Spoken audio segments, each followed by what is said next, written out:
నమస్కారం. ధర్మ సందేహాలు కార్యక్రమానికి సాదర స్వాగతం. ధర్మో రక్షతి రక్షితః. ధర్మాన్ని రక్షిస్తే ఆ ధర్మం మనల్ని రక్షిస్తుంది. మన భారతీయ సంస్కృతి సంప్రదాయాలు ఆచార వ్యవహారాలకి అనుగుణంగా ఒక్కో ప్రాంతాల వారు ఎన్నో రకాల ధర్మాల్ని ఆచరిస్తూ ఉంటారు. అయితే అవి పాటించే సమయంలో చాలా రకాల సందేహాలు కలుగుతూ ఉంటాయి, సహజమే. మరి ప్రేక్షకులకు సందేహాలు కలిగినప్పుడల్లా ఎంతో శ్రద్ధగా మా ఈ కార్యక్రమానికి ఉత్తరాల ద్వారా, ఈమెయిల్స్ ద్వారా రాసి పంపిస్తున్నారు. వాటన్నిటికీ శాస్త్రీయ సమాధానాలు అందించడానికి మన ముందున్నారు తెలుగు, సంస్కృతం, ఆంగ్ల భాష అనువాదకులు, ప్రముఖ రచయిత, ఆధ్యాత్మికవేత్త, లలిత సహస్రనామ ప్రవచకులు, అలాగే రామాయణ ప్రవచనానికి పర్యాయపదంగా నిలిచిన వారు, మీ అందరికీ సుపరిచితులైన డాక్టర్ మైలవరపు శ్రీనివాసరావు గారు. వారితో మాట్లాడి మరిన్ని విషయాలు వారి మాటలో తెలుసుకుందాం. ఈనాటి కార్యక్రమాన్ని ప్రారంభిద్దాం. నమస్కారం అండి. నమస్కారం.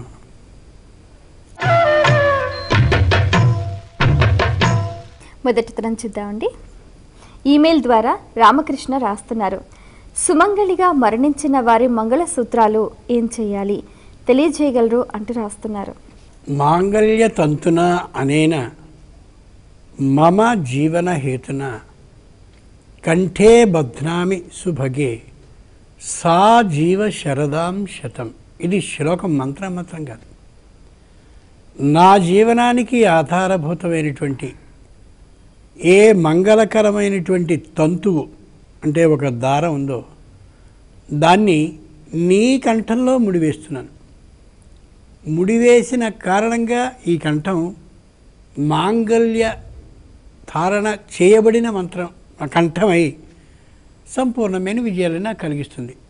నువ్వు నా జీవనానికి ఆధారభూతురాలివి అని కడుతున్నాడు.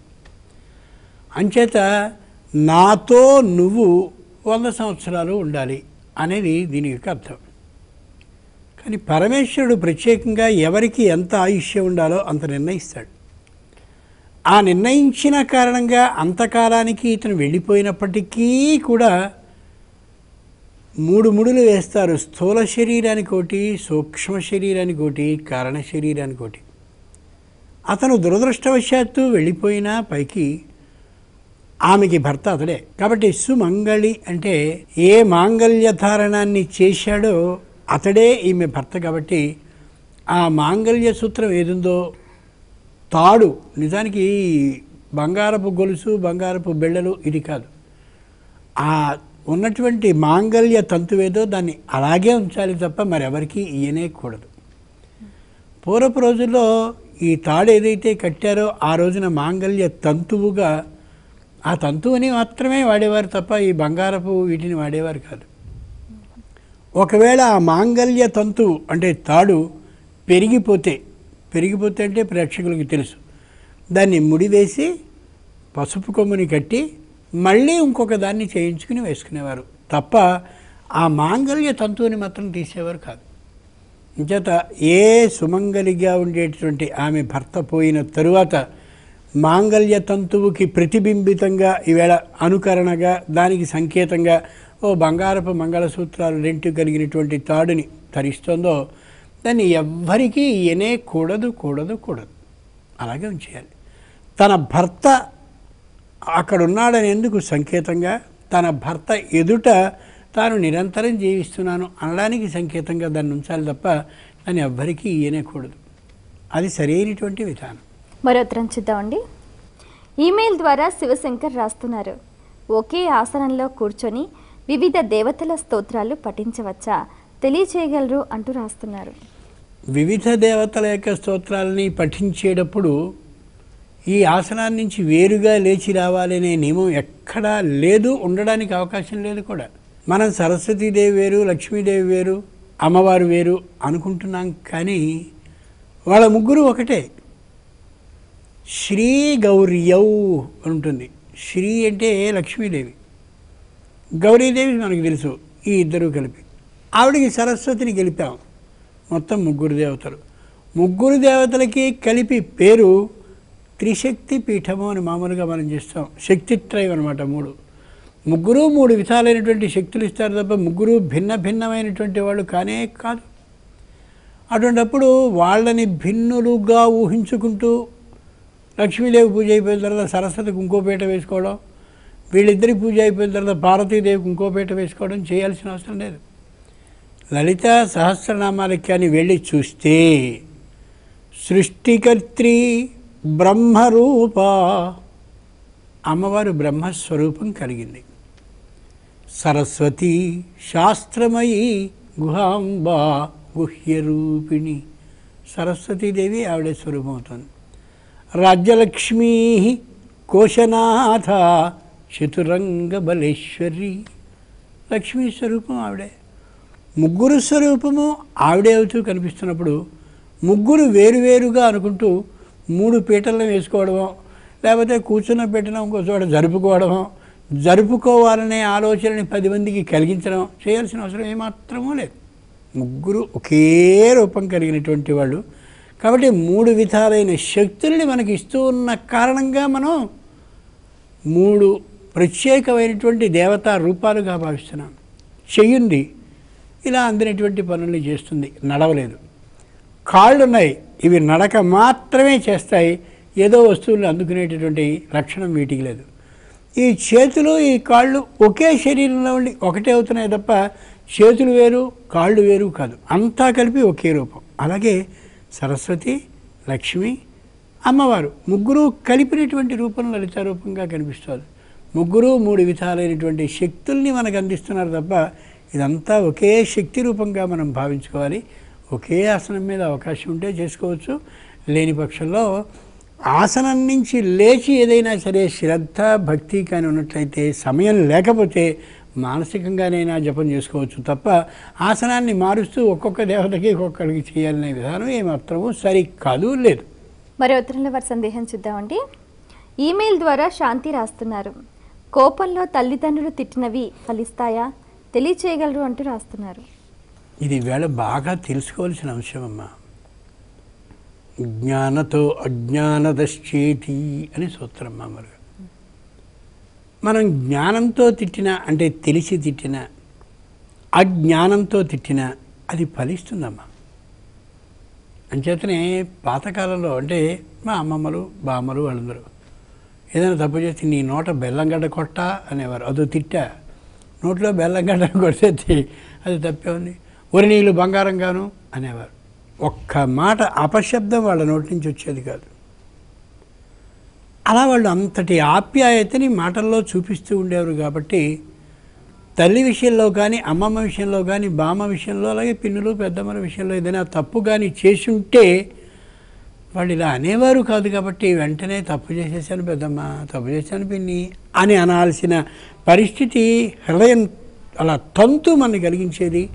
మన తప్పును మనం తెలుసుకునేవాళ్ళం. ప్రమాణం లేనిదే మన భక్తి టీవీ ఏ విషయాన్ని చెప్పనీయదు. భారతంలో కదురువ అనేటటువంటి ఆవిడ విపరీతమైనటువంటి కోపం వచ్చిన సందర్భంలో జనమేజయుడు చేయబోయేటటువంటి సర్పయాగంలో మీరందరూ చావండిరా అని చెప్పించింది. స్మృతి ప్రవిశాద్ బుద్ధినాశాత్ ప్రణశ్యతి. ఆ కోపం తారస్థాయికి వెళ్ళినప్పుడు, తారాస్థాయి కాదు తారస్థాయికి వెళ్ళినప్పుడు ఏం మాట్లాడుతున్నామో తెలియదు, ఏం చేస్తున్నామో తెలియదు, ఎవరిని తిడుతున్నామో తెలియదు, ఎవరిని శపించే స్థాయికి వెళుతుందో ఈ కంఠం, ఈ బుద్ధి, ఈ మనసు తెలియదు. కదురు అలాగే శపించింది. ఆ మొత్తం 9 చచ్చారా లేదా? జనమే జేడి చేసిన సర్పయాగంలో. ఇంచేత నిజమైన తల్లి ఎవరు అంటే ఎప్పుడూ కూడా పిల్లలు తప్పు చేస్తే వాళ్ళని మందలించాలి, కోపంతో కళ్ళతో మందలించాలి, అవసరమైతే ఒక చెయ్యి వేసి కొట్టాలి కూడా, తప్పేం కాదు. ప్రభుత్వపు నియమాలు అలా ఉంటే ఉండవచ్చు, కానీ నా ఇల్లు నా ఇష్టం. ఆ విధంగా వాడిని మందలించకపోతే తెలియదు. ఎంచేత పశువజ్ఞేయ బాలః, బాలుడు పశువులానే ఉంటాడు. ఓసారి కొడితే బాబో అమ్మ కొడుతుంది అని భయపడి తోవలోకి వస్తూ ఉంటాడు. ఆ కారణంగా పిల్లవాడిని మందలించాలి, కళ్ళెర్ర చేయాలి, అవసరమైతే వాడిని శిక్షించాలి, ఇన్ని చేయాలి.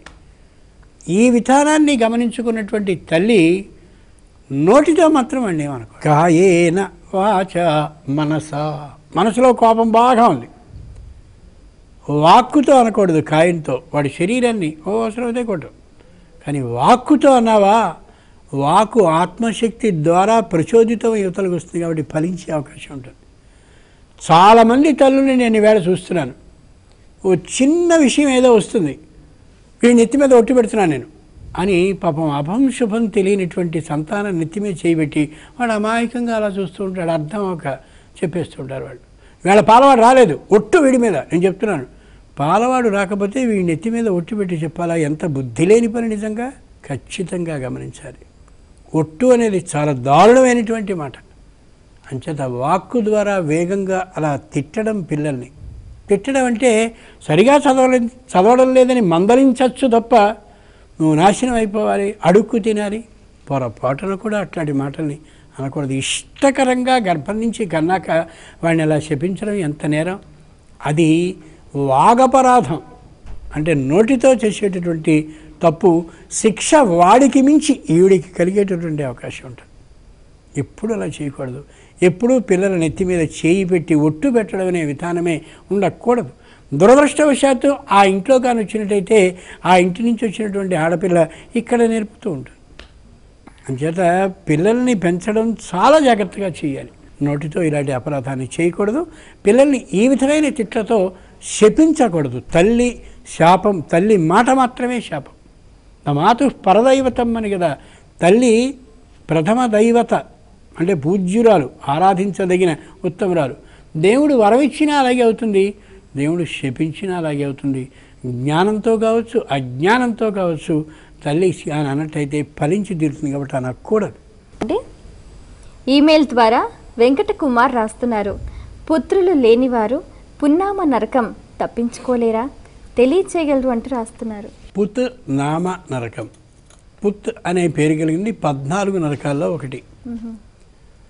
ఆ నరక బాధని తప్పించుకోవాలంటే సర్వేతే మనురబ్రవీత్.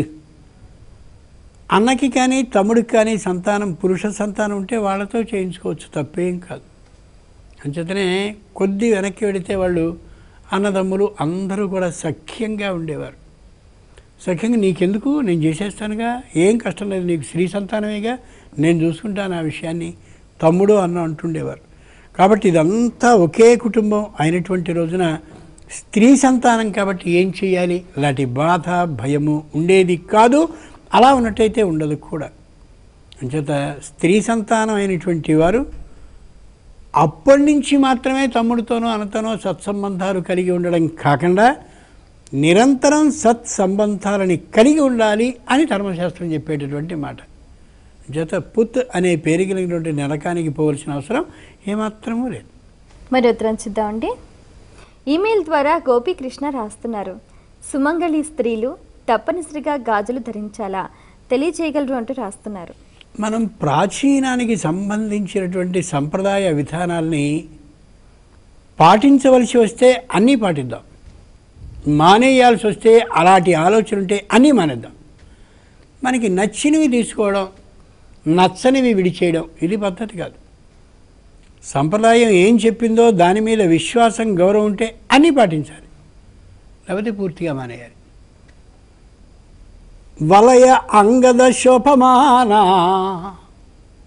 వలయం అంటే గాజు అని అర్థం. అమ్మవారు చక్కగా బ్రహ్మాండమైనటువంటి గాజుల్ని ఈ మణికట్టు దగ్గర నుంచి ముంజేతి దాకా వేసుకుంటుందట. ఆ వేసుకునేవి ఆవిడ శరీర ఛాయ, శరీరపు రంగుకి సరిపడేటటువంటి వాటిని వేసుకుంటుంది. నిజమైనటువంటి ఫ్యాషన్ నేర్పింది ఎవరో అంటే అమ్మవారే. ఎర్రనైనటువంటి శరీర ఛాయ కలిగిన ఆవిడ ఎర్రని చీర కట్టి ఎర్రని కెంపులతో ఉన్నటువంటి హారాలని, దుద్దులని అన్నీ వేసుకుంటుంది. అలాగే చేతికి ఉండేటటువంటి వలయాలు, గాజులు కూడా ఎర్రని కెంపులతో ఉన్నటువంటి వాటినే వేసుకుని స్వచ్ఛమైన అందంతో నిర్మలినంగా కనిపిస్తూ ఉంటున్నాడు. ఈ కారణంగా మనం గమనించవలసింది ఏమిటంటే అమ్మవారు వలయాలు, గాజులు వేసుకుంది కాబట్టి మనం కూడా గాజులు వేసుకుని తీరాలి అని.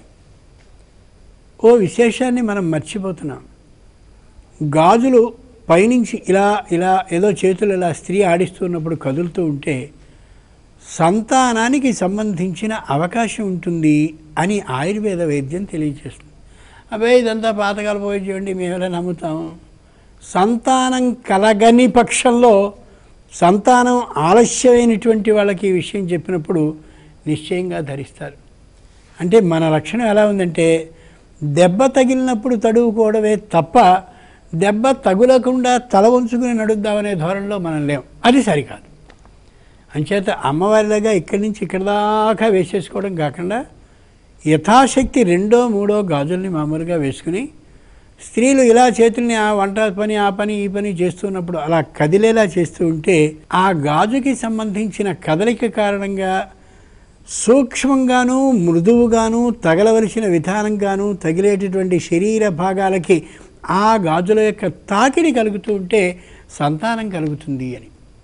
అంతేకాదు బొటనవేలుకి పక్కనుండేటటువంటి వేలుంటుంది. పాదాల విషయంలో బొటనవేలు పక్కన వేలు స్వాధిష్టాన చక్రానికి సంబంధించినటువంటి ఆ సంకేతం అక్కడ ఉంటుంది.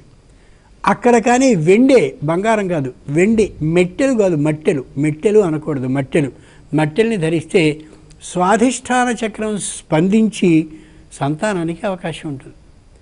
మన వాళ్ళు పెడితే ఆ 2వ వేలు 3వ వేలు 4వ వేలు చిటికిన వేలతో సహా పెట్టేస్తారు, లేకపోతే మొత్తం తీసేస్తారు. అలా వద్దు. సంప్రదాయం ఏం చెప్పిందో దాన్ని మాత్రమే పాటిద్దాం. అంచేత ఆ 2వ వేలికి మట్టెలని ధరించడం అనేది శాస్త్రం చెప్పిన విషయం కాదు. ద్వాపరయుగంలో మాత్రమే ద్రౌపది ఇలా ధరించి వచ్చింది అని తెలియచెప్తోంది కాబట్టి పూర్వం భారతం అక్కడి నుంచి మాత్రమే మట్టెల సంప్రదాయం వచ్చింది, అంతకుముందు లేదు. స్వాధిష్టాన చక్రానికి సంబంధించింది కాబట్టి సంతానానికి మట్టెలు 2వ వేలికి అవసరం, సంతానానికి వలయాలు ఇది అవసరం. అంచేత నిశ్చయంగా గాజుల్ని సుమంగలి అయినటువంటి ఆమె, సంతానం కావాలి అని అనుకుంటున్నటువంటి ఆమె ధరించి తీరాలి. అవే మాకు సంతానం కలిగింది కాబట్టి తీసేస్తాం కాదు. సంప్రదాయం మనకు విధానాన్ని చెప్పింది, దాన్ని పాటిద్దాం. వీటిని ధరించినప్పుడే సుమంగళి అంటున్నారు కాబట్టి నేను సుమంగళి అనిపించుకోక్కర్లేదు అని కానీ అనుకున్నట్టయితే ఆవిడ తీసేసి మనకు అభ్యంతరం లేదు. మరి ఉత్తరం చూద్దామండి. ఈమెయిల్ ద్వారా రవీంద్రరావు రాస్తున్నారు, అపమృత్యువు అంటే ఏమిటి తెలియచేయగలరు అంటూ రాస్తున్నారు. ప్రతి వ్యక్తికి కూడా ఇన్ని సంవత్సరాల, ఇన్ని నెలల, ఇన్ని రోజుల, ఇన్ని గంటలకి మరణం రావాలి అనేది అది ఖచ్చితంగా విధింపబడ్డ విధానం. జాతస్య హి ధ్రువో మృత్యు. ఈ మృత్యు విధానం ఉన్నటువంటి లోకం కాబట్టి ఇది మర్త్యలోకము అయింది. అపమృత్యువు అంటే అనుకోకుండా ప్రమాదాల వల్ల కానీ, దాడి వల్ల కానీ, యుద్ధం వల్ల కానీ, మరో విధంగా కానీ ఏదైనా రావడం అనేది అపమృత్యు అని లోకంలో మాట. అపమృత్యు అనే మాటకి నిజమైనటువంటి శాస్త్రకర్తలు చెప్పిన మాట, మృత్యువుతో సమానమైన బాధని పడ్డం ఏదో అది అపమృత్యు. మామూలు మృత్యువు ఏదో 83 సంవత్సరాల 6 నెలలకి అవుతుంది ఫలానా వెంకయ్యకి అన్నా అనుకో, ఆయన ఏదో 75 ఏళ్లకే పోయాడండి అంటే అది అపమృత్యువు కాదు. 73 ఏళ్లకే పోయేటట్టయితే అదే మృత్యువు. కానీ అపమృత్యువు ఏముంది? 83కి పోవలసి వచ్చి 73కి పోతే అపమృత్యువు అయితే మృత్యువు వేరే రోజుంది, అపమృత్యువు వేరే రోజుందా? అది కాదు అర్థం. అపమృత్యువు అంటే మృత్యువుతో సమానమైనటువంటి మానసిక బాధని పడడం ఏదుందో అది నిజమైనటువంటి అపమృత్యు. దీపావళి అనే పండుగ వస్తుంది మనకి. నరక చతుర్దశి పక్కన రోజు దీపావళి. దీపావళి అంటే 6 రోజులే మాత్రం అనుకుంటాం కాదు, నరక చతుర్దశికి వెనుక ఓ రోజు ఉంటుంది, దాన్ని బలిత్రయోదశి అంటారు. ఆ బలిత్రయోదశి రోజున అపమృత్యు దీపాలని దానం చేస్తారు. యమాయ ధర్మరాజాయ మృత్యవే చ అంతకాయ చ ఔదుంబరాయ దధ్యాయ నీలాయ పరమేష్ఠిని. నాయనా నాకు మృత్యువుతో సమానమైనటువంటి బాధని కలిగించే ఆ స్థితిని కలిగించకు అని చెప్పి దీప దానాన్ని చేస్తారు. అంచేతనే దాన్ని దీపత్రయోదశి అని కూడా పిలుస్తారు. అపమృత్యు అనేది ఎంతదంటే మృత్యువు కంటే ఎక్కువైనటువంటిది. మనకి తెలుగులో మాట ఉంది, అబ్బవాడు చంపాడు రానని. చంపాడు అంటే మానసికంగా అంత హింసించి చంపాడని. ఆ చంపాడు అనేటటువంటి మాటే మృత్యువుతో సమానమైన బాధని కలిగించిన బాధే అపమృత్యు బాధ అంటే. అందుకనే శివాభిషేకం అంతా అయిపోయాక ఏతే సహస్రమైతం పాశ మృత్యోర్మర్త్యాయహంతవే తాన్ యజ్ఞస్య మాయయా సర్వాన్ అవజామహే మృత్యవే స్వాహ మృత్యవే స్వాహ ప్రాణానాం గ్రంథిరిసృద్రోమా విశాంతకః తేనాన్నేనాప్యాయస్వ నమో రుద్రాయ విష్ణవే మృత్యుర్మే పాహి. ఈ అపమృత్యువు రక్షించాలి అని. ఎంత గొప్ప మంత్రమో, నమ్మకం చమకం మనకి. మహానుభావుడైనటువంటి రావణాసురుడు ఈ కల్పాన్ని అంతటినీ మనకు అందించాడు, పరమశివ భక్తుడు. కాబట్టి అపమృత్యు దీపాన్ని దానం చేయడం, మృత్యువుతో సమానమైన బాధతో ఆ బాధని పడడం, అది అపమృత్యువు తొలగించుకోగలగాలి. చాలా సంతోషం అండి. మీ అమూల్యమైన సమయాన్ని కేటాయించి మా ప్రేక్షకుల ధర్మ సందేహాలకు శాస్త్రీయ సమాధానాలు అందించినందుకు ధన్యవాదాలు. చూశారు కదండి, ఇది ఇవాల్టి మన ధర్మ సందేహాలు కార్యక్రమం. మీకు కూడా ఆధ్యాత్మిక ధర్మ సందేహాలు ఏవైనా కలిగితే మా ఈ కార్యక్రమానికి స్పష్టంగా సూటిగా రాసి పంపించండి. మా చిరునామా ధర్మ సందేహాలు, కేర్ ఆఫ్ భక్తి TV, road number 92, Jubilee hills, Hyderabad 5,96,000. మా ఇమెయిల్ ఐడి bhaktihyd@gmail.com. మరో కార్యక్రమంలో మీ సందేహాలు మా పండితుల సమాధానాలతో మళ్ళీ కలుసుకుందాం. అంతవరకు సెలవు.